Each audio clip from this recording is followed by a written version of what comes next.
away from the windows? Tornado outbreaks hitting states like Florida and Nebraska this spring. We looked over to the northwest and the whole neighborhood's gone. Wildfires in California and New Mexico, and now an early season tropical storm, bringing heavy rain to Mexico and Texas. And rain poured in practically all night.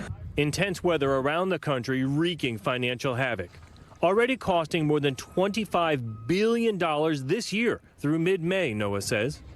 Not even halfway through the year, the data from the weather agency shows the country might be on track to match or even pass the cost of 28 individual billion-dollar weather disasters last year, with the most expensive season still to come.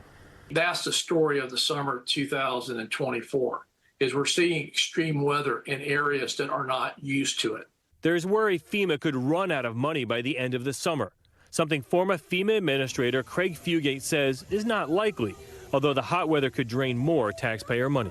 FEMA tells us in a statement it continues to work to ensure sufficient funding and support life-saving and life-sustaining activities. FEMA's having to go back to Congress for additional appropriations, but we're also now seeing gaps that the program cannot address. The insurance model is breaking down.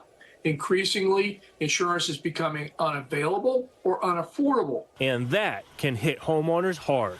Insurance prices spiking, faster than inflation overall in the last few years, soaring an estimated 20% from 2021 to 2023 due to climate catastrophes. And in fire and flood-prone areas like California, Louisiana, and Florida, some insurers are even pulling out, leaving homeowners with limited and costly options. I think this increase in premiums is inevitable, right?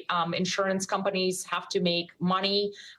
Some places are just in areas where the risk is growing quickly.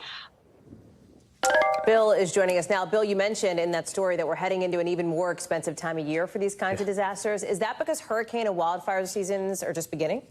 Yeah, this is the time of year as we head to the late summer that keeps the insurance companies up at night, Hallie. Let me just show you the list of the top 5 all-time weather climate disasters we've ever had in this country, and we adjusted these numbers for inflation.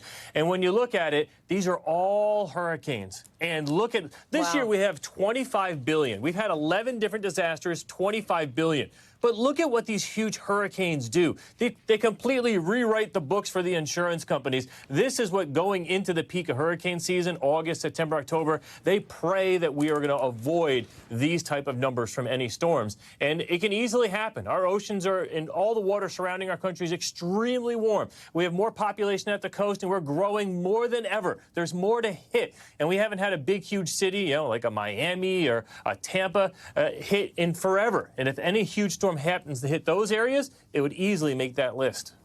Thanks for watching. Stay updated about breaking news and top stories on the NBC News app or follow us on social media.